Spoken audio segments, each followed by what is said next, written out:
Gimana jadinya kalau kamu tiba-tiba ngeluarin susu, padahal kamu belum pernah hamil, apalagi punya anak? Itulah yang dialami oleh Sora saat ia tiba-tiba mengeluarkan ASI padahal dia dalam kondisi nggak hamil dan belum pernah hamil juga. Sora jelas aja shock banget dengan kondisinya tersebut seraya mikir kalau dia mungkin mengidap suatu kelainan atau penyakit langka. Sora adalah seorang mahasiswi Fakultas Ekonomi yang cukup populer di kampusnya. Nggak sedikit cowok yang ngajakin dia jalan, tapi Sora selalu menolak ajakan mereka dengan sopan. Sora punya kebiasaan minum susu strawberry setiap hari. Sejak kecil, Sora doyan banget minum susu strawberry dan sering tantrum kalau orang tuanya melarang dia meminum susu tersebut. Sora bahkan pernah makan nasi yang dicampur susu strawberry. Dan kebiasaannya minum susu strawberry terus dilakukan hingga ia kuliah dan tinggal sendiri di apartemen. Hari itu, seperti biasa, Sora membeli susu strawberry dalam perjalanan pulang dari kampusnya. Namun, saat turun dari bis, Sora tiba-tiba aja ngerasa pusing dan gak enak badan. Gak hanya itu, Sora bahkan sampai muntah dan mengalami demam tinggi. Tapi yang paling mengejutkan, Sora menemukan dirinya tiba-tiba mengeluarkan ASI, padahal dia yakin banget kalau dia gak hamil. Sora pun berusaha mencari jawabannya di internet, apalagi kondisinya cukup aneh karena ASInya terasa seperti susu strawberry. Namun, para netizen malah menuduh Sora berbohong dan cuma pengen nyari sensasi biar viral di internet. Sora lantas pergi ke dokter, tapi si dokter mengatakan kalau kondisi Sora emang nggak normal, tapi juga nggak ada obatnya, karena mereka belum pernah menemukan, apalagi menangani pasien yang mengalami kondisi seperti Sora. Nggak cuma ASInya yang terus keluar, Sora juga merasakan sakit yang teramat sangat di dadanya akibat bengkak. Sora berpikir untuk memeriksakan kondisinya ke rumah sakit yang lebih besar, tapi Sora malah overthinking tentang kemungkinan dirinya yang bakal dijadikan subjek penelitian, karena kondisinya yang dianggap abnormal. Sora pun menjadi semakin frustasi karena dia nggak bisa menceritakan tentang kondisinya kepada siapapun, termasuk kepada orang tuanya yang lagi long vacation ke Eropa. Sora bahkan kesulitan untuk tidur karena sekujur tubuhnya tiba-tiba terasa panas. Sora mutusin buat main sendiri, berharap dapat tidur nyenyak setelahnya. Tapi upaya tersebut sepertinya belum cukup karena Sora malah ngebayangin kalau dia lagi main bareng sama Yusin. Sora jelas aja shock banget karena dia tiba-tiba kepikiran sama Yusin, dan hal itu malah bikin dia nggak bisa tidur sampai pagi. Keesokan harinya, sebelum kelas dimulai, Sora nampak lagi check out beberapa items yang ia perlukan. Di waktu yang bersamaan, Yusin tiba-tiba muncul dan berniat duduk di sebelah Sora. Yusin dan Sora adalah tetangga sekaligus teman masa kecil yang cukup akrab. Tapi seiring beranjak dewasa, mereka punya circle pertemanan masing-masing hingga saling menjauh begitu aja. Kebetulan aja sekarang mereka kuliah di kampus yang sama, walau beda jurusan, dan tinggal di gedung apartemen yang sama. Tapi pada kenyataannya mereka jarang banget ketemu atau ngobrol bareng karena kesibukan masing-masing. Melihat Sora yang mengenakan sweater tebal, Yusin lantas bertanya apakah Sora baik-baik aja. Sora berdalih kalau dia lagi nggak enak badan, walau dalam hati ia berharap agar Yusin nggak deket-deket sama dia, karena semalam dia ngebayangin Yusin sambil main sendiri. Sora nggak memungkiri sih kalau Yusin tumbuh menjadi pemuda yang ganteng dan tubuhnya juga atletis banget karena dia merupakan seorang atlet tinju yang udah memenangkan kejuaraan nasional. Sora sama sekali nggak nyangka kalau bocah kurus dan lemah yang tadinya selalu ngumpat di belakang dia, tumbuh menjadi seorang pemuda tampan bertubuh kekar dan sangat populer di kampus. Tanpa sadar, Sora terus memandang ke arah Yusin yang duduk di sebelahnya. Yusin yang menyadari hal itu, lantas mendekat dan bertanya pada Sora, apakah Sora ingin melakukan hal itu dengannya. Sora jelas aja kaget karena ngira kalau Yusin ngajakin dia buat main bareng, walau pada kenyataannya Yusin cuma pengen nawarin Sora buat ngerjain tugas bareng, lantaran sang dosen nyuruh mereka buat bikin tim project. Sora sih setuju aja, seraya bilang kalau besok dia bakal ngabarin Yusin mengenai materi tugas tersebutnya, tapi Yusin ogah dan bersikeras ngajak Sora ngerjain tugas hari itu juga, karena besok dia bakal sibuk latihan seharian. Yusin pun menekankan pada Sora untuk langsung datang ke apartemennya sepulang kuliah. Singkat cerita, Sora akhirnya datang ke apartemen Yusin,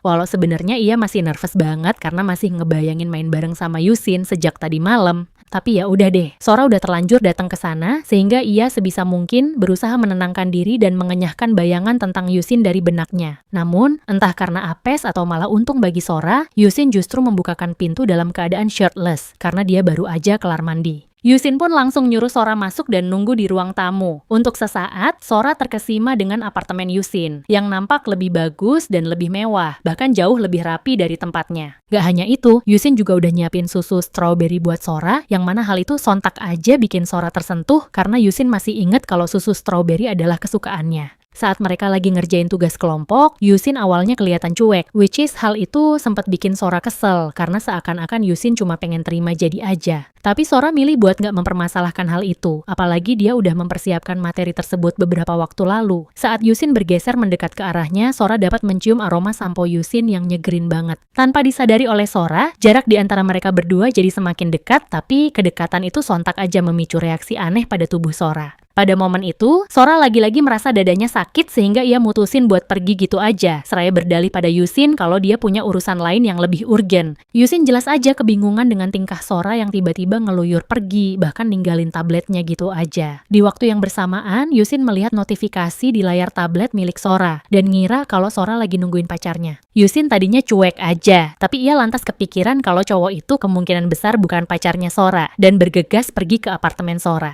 Saat di dalam lift, Yusin berusaha menelepon Sora, tapi Sora nggak kunjung mengangkat teleponnya dan bikin Yusin makin panik sekaligus cemas. Yusin pun langsung menggedor-gedor pintu apartemen Sora sambil terus menelepon Sora yang akhirnya menjawab panggilan telepon dari Yusin. Karena nada suara Sora terdengar aneh, Yusin pun ngira kalau Sora lagi berada dalam masalah, sehingga ia langsung mengambil tabung pemadam kebakaran untuk mendobrak pintu. Ketika Yusin akhirnya berhasil masuk, ia justru shock banget saat menemukan Sora yang ternyata lagi asik main sendiri. Yusin pun langsung meminta maaf, tapi Sora ngerasa malu banget karena dia malah kepergok sama Yusin pas lagi main sendiri. Singkat cerita, Sora pun menceritakan masalahnya pada Yusin, dan secara nggak terduga, Yusin malah nawarin diri buat bantuin Sora. Yusin bilang daripada Sora main sendiri, mending main bareng dia aja nggak sih? Sora jelas aja kaget, tapi ia mutusin buat nolak tawaran tersebut dan milih buat daftar aplikasi kencan online. Namun, Yusin tetap bersikeras dan malah secara terang-terangan ngajak Sora buat nganu. Sora nampak terkesiap, apalagi dia emang udah ngebayangin Yusin pas main sendiri. Walau si Yusin kadang nyebelin, Sora nggak memungkiri kalau ia juga penasaran gimana rasanya nganu sama Yusin. Ketika Sora akhirnya nerima tawaran Yusin, secara nggak terduga, Yusin bilang kalau dia belum pernah having fun together sama siapapun. Sora sih kelihatan nggak terlalu kaget dan nggak masalah juga dengan hal itu. Tapi Yusin sepertinya menganggap kalau berbagi momen kehangatan adalah sesuatu yang harus dilakukan dengan seseorang yang akan menjadi pasangan hidup mereka. Sora sebenarnya nggak terlalu mikirin hal itu, walaupun dia juga belum pernah berbagi momen kehangatan dengan siapapun. Tapi ya udah deh, kalau Yusin keberatan dengan hal itu, mending batalin aja kesepakatan mereka. Sora nggak mau ambil pusing dan nyuruh Yusin buat pergi aja. Sora bilang kalau dia bakal cari orang lain buat bantuin dia, tapi Yusin malah meremehkannya. Yusin sih yakin kalau banyak cowok yang pengen nganu sama Sora. Tapi Yusin nggak mau Sora dimanfaatin sama mereka, sehingga dia pun memantapkan hati untuk melanjutkan kesepakatan mereka demi kebaikan Sora juga. Yusin lantas meminta Sora untuk mendekat dan memberitahu bagian mana yang sakit atau bengkak. Sora awalnya ngerasa malu karena ini merupakan pengalaman pertama baginya. Sora juga nampak kaget saat Yusin bilang kalau dia pengen nyobain hal itu. Pada momen itu, Sora sama sekali nggak nyangka kalau Yusin bersedia membantunya. Which is, hal itu malah bikin Sora nggak sengaja mencurahkan susunya. Saat Yusin merasakan hal itu, ia menjadi semakin penasaran sekaligus excited karena rasanya seperti susu strawberry. Di waktu yang bersamaan, rasa sakit yang dialami oleh Sora mulai reda, digantikan dengan perasaan yang lembut dan nyaman. Di sisi lain, Yusin sama sekali nggak nyangka kalau Sora berkata jujur tentang susu strawberry. Meski hal itu dianggap abnormal, tapi Yusin lumayan menyukainya dan berharap bisa terus merasakannya.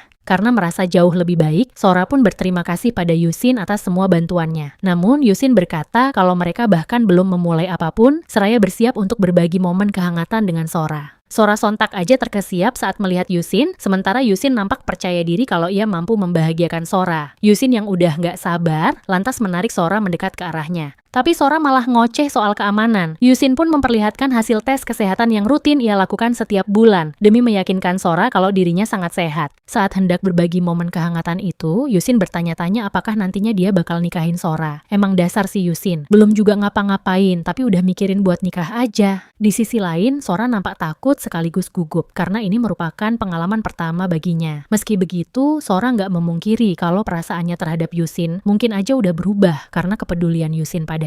Sementara itu, Yusin ngira kalau dia udah nyakitin Sora, karena Sora tiba-tiba nangis, tapi Sora bilang kalau dia nggak apa-apa, dan air matanya keluar gitu aja sebagai respon tubuhnya sekaligus perasaannya pada Yusin. Singkat cerita, seusai berbagi momen kehangatan untuk pertama kalinya, Sora dan Yusin nampak bersantai sejenak sambil makan cemilan. Yusin lantas menanyakan tentang kondisi Sora saat ini. Sora bilang kalau tubuhnya terasa lebih enteng dan dadanya juga nggak kerasa sakit lagi. Sora pun berterima kasih pada Yusin atas bantuannya dan Yusin nampak lega mendengar hal itu. Yusin pun bersiap untuk pergi dan meminta Sora untuk nggak ragu menghubunginya kapanpun ia membutuhkan bantuan. Sora sih cuman ngangguk aja, tapi ia malah mikir yang aneh-aneh tentang Yusin. Sementara itu, pas Yusin lagi latihan di gym, sang paman, Gamchan, nampak menyadari kalau mood Yusin lagi bagus. Rupanya, Gamchan menyadari kalau Yusin semangat banget latihannya. Bahkan ia juga sering senyum-senyum sendiri. Gamchan ngira kalau Yusin baru dapat duit dari ortunya, tapi Yusin membantah hal itu. Sehingga Gamchan ngira kalau Yusin mungkin punya pacar. Pas Gamchan bilang begitu, Yusin sama sekali nggak memungkiri, tapi Yusin bilang kalau cewek itu belum resmi jadi pacarnya.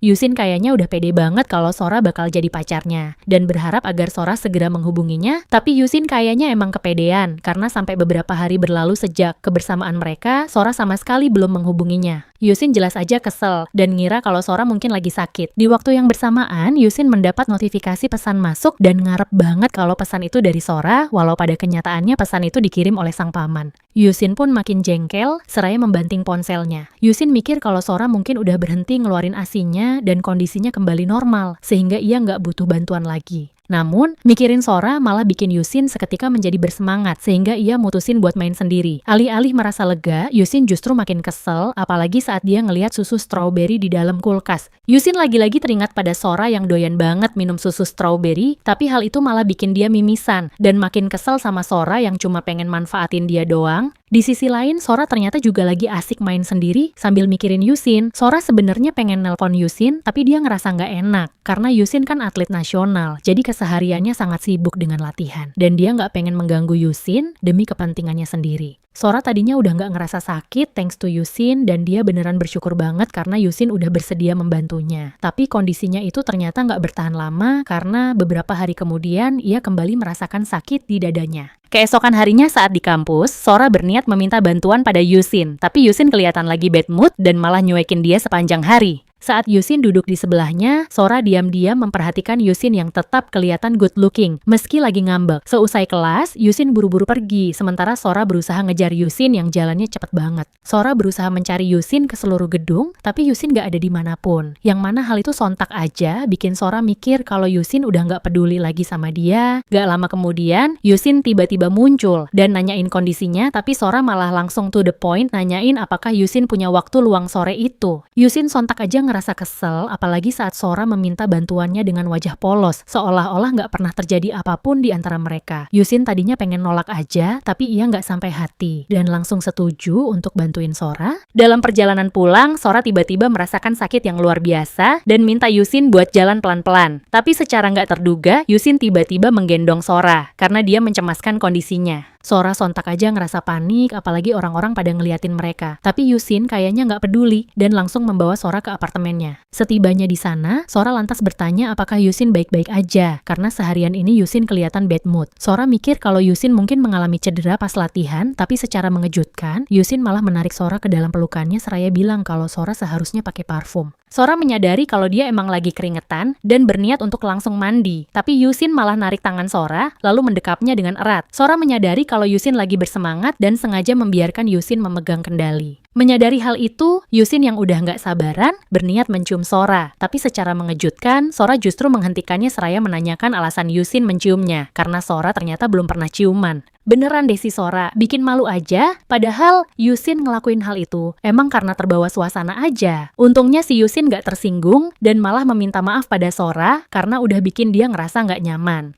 Sora kemudian ngajak Yusin buat having fun together, karena setelah mereka main bareng beberapa waktu lalu, Sora dapat merasakan kondisi tubuhnya kembali normal dan gak sakit lagi. Untuk sesaat, Yusin sempat terkesima sambil menatap Sora, nggak nyangka kalau dia ternyata bisa bantuin Sora sampai sejauh itu. Yusin sih seneng-seneng aja bantuin Sora, tapi kali ini Yusin ternyata pengen main semalaman. Singkat cerita, Yusin pun bersiap buat nganu, seraya bertanya pada Sora, kenapa dia nggak boleh nyium Sora. Mendengar hal itu, Sora pun kaget dan mikir kalau Yusin childish banget perkara ciuman doang. Sora pun ngalah dan minta Yusin buat nyium dia, tapi Yusin ogah karena Sora kelihatan terpaksa dan malah nyubit pipi Sora. Yusin pun nyuruh Sora buat meminta secara baik-baik. Beneran deh si Yusin, ribet banget perkara ciuman doang. Sora pun ngelakuin keinginan Yusin, tapi Yusin malah tambah jengkel, karena Sora kelihatan gak tulus banget. Pada akhirnya, Sora pun berinisiatif memohon pada Yusin dengan sok imut, yang mana hal itu malah bikin Yusin jadi malu sendiri, sampai-sampai mukanya merah. Melihat hal itu, Sora pun gak bisa nahan diri buat ketawa, karena ekspresi Yusin lucu banget. Sora lantas godain Yusin, tapi Yusin ternyata udah gak tahan, dan nyium Sora saat itu juga. Yusin menyadari kalau Sora gak pernah berciuman sebelumnya, sehingga ia bermaksud ngajarin Sora. Tapi Sora justru makin bertingkah dengan godain Yusin, bikin Yusin makin gak tahan buat nganu sama dia. Seiring berjalannya waktu, Sora ngira kalau dia udah berhasil bikin Yusin nurut sama dia. Walau pada akhirnya, Sora jadi kewalahan karena omongan Yusin tentang main semalaman ternyata beneran serius. Sebagai atlet nasional dengan kondisi tubuh fit dan stamina yang tinggi, Yusin beneran gak kelihatan capek, meski udah main berjam-jam. Di sisi lain, Sora malah capek banget, apalagi dia belum makan malam, karena langsung diajak main sama Yusin. Menyadari hal itu, Yusin pun berinisiatif menyiapkan makan malam untuk Sora, bahkan Sora kelihatan happy banget, karena masakan Yusin ternyata enak banget. Gak hanya itu, Sora juga dikasih es krim sama Yusin, which is hal itu sontak aja bikin Sora bertanya-tanya, kenapa Yusin baik banget sama dia. Rupanya, Yusin sengaja bikin Sora kenyang, supaya mereka bisa lanjut main sampai pagi. Bener aja, setelah nyemil pizza dan ayam goreng, mereka lanjut main sampai pagi. Sora sampai ngerasa lemes banget dan perutnya juga terasa kenyang banget karena Yusin gak hanya ngasih makan dia yang enak-enak, tapi juga ngasih dia makan sampai full, bahkan sampai tumpah-tumpah. Alih-alih merasa lelah dan ngantuk, Yusin malah kelihatan begitu bersemangat setelah main semalaman. Yusin pun bersiap untuk jogging dan lanjut training dan membiarkan Sora beristirahat. Yusin kemudian menanyakan, apakah Sora hanya akan menghubunginya jika membutuhkan bantuan, dan Sora pun langsung mengiyakan. Sebenarnya Sora nggak pengen gangguin Yusin yang emang sibuk banget. Namun, melihat Yusin yang seketika menjadi jengkel, Sora pun menyadari kalau Yusin sebenarnya ngarepin dia buat nelpon atau ngirim pesan padanya. Sora pun langsung menjelaskan semuanya, seraya bertanya apakah Yusin nggak ngerasa keberatan kalau dia sering nelpon atau ngirim pesan. Dengan malu-malu, Yusin pun bilang kalau dia sama sekali nggak keberatan. Sora kemudian pulang ke rumah dan mutusin buat lanjut tidur. Sora sama sekali nggak nyangka kalau mereka main bareng semalaman, tapi anehnya tubuhnya malah terasa lebih fresh, dan dia juga nggak ngerasa sakit lagi. Beberapa hari kemudian, Yusin kelihatan jengkel banget karena Sora ternyata sama sekali nggak menghubunginya atau sekedar mengirim pesan, walau pada kenyataannya si Sora lagi overthinking. Yusin lantas nelpon Sora dan nyuruh dia buat datang ke apartemennya saat itu juga. Yusin kelihatan jengkel banget, tapi Sora malah nggak peka dan ngoceh macem-macem. Yusin yang udah kadung jengkel, lantas mendekat ke arah Sora, seraya mengatakan kalau saat ini dia memiliki gejala yang sama persis seperti Sora. Mendengar hal itu, Sora jelas aja kaget dan ngira kalau Yusin juga ngeluarin ASI rasa strawberry. Yusin langsung membantah hal itu karena mustahil banget bagi cowok buat ngeluarin ASI, apalagi yang rasa strawberry. Emang kocak banget sih Sora, aneh-aneh aja pemikirannya. Yusin pun menjelaskan kalau dia jadi terlalu bersemangat setelah nganu sama Sora, sampai-sampai dia kewalahan dan nyaris nggak bisa membendungnya. Yusin pun nyalahin Sora karena hal itu dan nuntut Sora buat tanggung jawab. Yusin bilang kalau hal itu berpotensi mengganggu latihannya, padahal dia harus mengikuti pertandingan penting dalam waktu dekat. Mendengar hal itu, Sora pun menanyakan bagaimana caranya membantu Yusin. Yusin menegaskan kalau dia bakal bantuin Sora kapanpun Sora membutuhkannya, tapi Sora juga harus siap sedia membantunya kapanpun ia pengen nganu sama Sora. Karena mereka emang saling membutuhkan satu sama lain, Sora pun setuju dengan syarat tersebut. Widih, makin hot aja nih kayaknya. Kira-kira gimana hubungan Sora dan Yusin di masa depan ya? Apakah mereka bakal jadian karena sama-sama cinta? Atau sekedar pengen main bareng aja tanpa berharap lebih? Like and subscribe kalau kamu pengen tahu kelanjutannya.